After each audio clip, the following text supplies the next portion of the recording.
हमने उनको बताया कि कितने बरसों से भारत में पाकिस्तान की तरफ से जो उनके एडेड प्रमोटेड ट्रेन टेररिस्ट आकर भारत में आतंक मचा रहे हैं, है वो मुंबई का ब्लास्ट हो, ट्रेन ब्लास्ट हो, जम्मू कश्मीर के असम्बली के सामने जो सुसाइड बॉम्बर का ब्लास्ट हो, फिर पुलवामा हुआ, उससे पहले पठानकोट, फिर पिछले साल रेसी में एक बस के ऊपर गोलियां चलाई गई। हमने बताया कि ये पूरा स्किट जिसमें ट्रेडमार्क्स पाकिस्तान के हैं, पाकिस्तान का इन्वॉल्वमेंट इससे भी साबित होता है कि जो पहलगाम के टेररिस्ट अटैक के बाद टीआरएफ ऑर्गेनाइजेशन ने 2 मरतबा इंटरनेट के ऊपर उसको कबूल किया। सिक्योरिटी काउंसिल का जो सैंक्शन कमेटी के सामने दिसंबर 2023 में कह दिया था कि टीआरएफ पे आप सैंक्शन लगाइए, ये यहाँ पर भारत में गड़बड़ कर सकता है। बहरीन में सर्वदलीय प्रतिनिधिमंडल की बैठकों के बाद एआईएमआईएम प्रमुख अजदुद्दीन ओवैसी ने कहा कि पाकिस्तान ने बेहूदगी की। आज जो सुबह में हम बहरीन के डिप्टी पीएम हैं शेख खालिद बिन अब्दुल्ला अल खलीफा, फिर उसके बाद जो शूरा काउंसिल के चेयरमैन हैं हिज एक्सेलेंसी अली बिन सालेह अल सालेह, और फिर जो फर्स्ट डिप्टी स्पीकर हैं हिज एक्सेलेंसी अब्दुल नबी सलमान अहमद साहब के साथ और काउंसिलर रिप्रेजेंटेटिव हमारी मीटिंग हुई। बहुत अच्छी मीटिंग हुई। उसमें तमाम ग्रुप ने जो जय पांडा उसकी क़यादत कर रहे हैं, हमने भारत का पक्ष रखा। हमने उनको बताया कि कितने बरसों से भारत में पाकिस्तान की तरफ से जो उनके एडेड प्रमोटेड ट्रेन टेररिस्ट आकर भारत में आतंक मचा रहे हैं और कितने लोगों की जानें गई। हमने पूरे डेटा उनको दिया कि चाहे वो मुंबई का ब्लास्ट हो, ट्रेन ब्लास्ट हो, जम्मू कश्मीर के असम्बली के सामने जो सुसाइड बॉम्बर का ब्लास्ट हो, फिर पुलवामा हुआ, उससे पहले पठानकोट, फिर पिछले साल रेसी में एक बस के ऊपर गोलियां चलाई गई। तो हमने बताया कि ये पूरा स्किट जिसमें ट्रेडमार्क्स पाकिस्तान के हैं। और एक बात हमने बताई कि जो टीआरएफ ये जो टेररिस्ट ऑर्गेनाइजेशन है, 1262 जो सिक्योरिटी काउंसिल का जो सैंक्शन कमेटी के सामने दिसंबर 2023 में कह दिया था कि टीआरएफ पे आप सैंक्शन लगाइए, ये यहाँ पर भारत में गड़बड़ कर सकता है।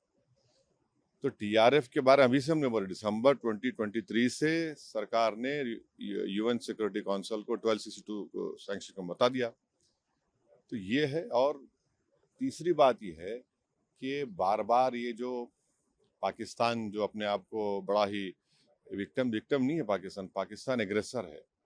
और हमने 15 अप्रैल को जो आसिम मुनीर की स्पीच हुई, जिन्होंने कश्मीर के बारे में जो बात कही, उसके बारे में हमने बताया। और फिर देखिए, पाकिस्तान का इन्वॉल्वमेंट इससे भी साबित होता है कि जो पहलगाम के टेररिस्ट अटैक के बाद टीआरएफ ऑर्गेनाइजेशन ने 2 मरतबा इंटरनेट के ऊपर उसको कबूल किया। और भारत सरकार ने, जो हमारे एक्सपर्ट्स ने, साइबर के एक्सपर्ट्स ने मालूम किया, तो वो तो पाकिस्तान के मिलिट्री कैंटोनमेंट के करीब से उन्होंने उसको इंटरनेट पे डाला। वो तो फुटप्रिंट्स निकल नहीं सकते। और तीसरे, हमारी देश की जो प्रीमियर इन्वेस्टिगेटर एजेंसी एनआईए ने केस रजिस्टर किया है, तो इसमें पूरा इसका इन्वॉल्वमेंट है। और फिर भारत तरफ से जो एक्शन लिया गया, तो पहले 9 मुकामात को हमने निशाना बनाया जो यूनाइटेड नेशन के डेजिग्नेटेड टेररिस्ट ऑर्गेनाइजेशंस का ऑफिस है, और पाकिस्तान ने बेहूदगी की। तो फिर 9 और 10 को वो एयर बेसिस पर उनको सबक सिखाया गया। तो ऑल इन ऑल हम बता रहे हैं कि भारत तो चाहता ही नहीं है, हमारा कंटिन्यूसली एक पड़ोसी मुल्क भारत में इंस्टेबिलिटी पैदा करना चाह रहा है, भारत में हिंदू मुस्लिम नफरतों को बढ़ाना चाह रहा है, और उन्हीं के पास से ये टेररिस्ट आते हैं, ये सब तमाशे करते हैं। तो बहुत अच्छी मीटिंग्स हुई और सब ने इस पॉइंट को उनके सामने रखा, और उन्होंने भी सुना है। हम उनको ये कह रहे हैं कि आप भारत को आप जो देख रहे हैं, और भारत यहाँ पर बहरीन में तो 1962 तक रिजर्व बैंक ऑफ इंडिया की तरफ से गल्फ रुपी इस्तेमाल होता था, और भारत पहला देश है जो एंटी कॉलोनियल स्टैंस लिया था यूनाइटेड नेशन में, और उसकी वजह से बहरीन को यहाँ पर अंग्रेज़ों को छोड़ के जाना पड़ा। और हमने उनको बहरीन की हुकूमत को याद भी दिलाया कि 2018 और 22 में आप ही के एक बहरीनी डिप्लोमेट की वजह से पाकिस्तान को FATF ग्रे लिस्ट में डाला गया, और एक आतंकवादी जो यहाँ पर छुपा हुआ था उसको 2015-16 में उन्होंने भारत सरकार के हवाले भी किया।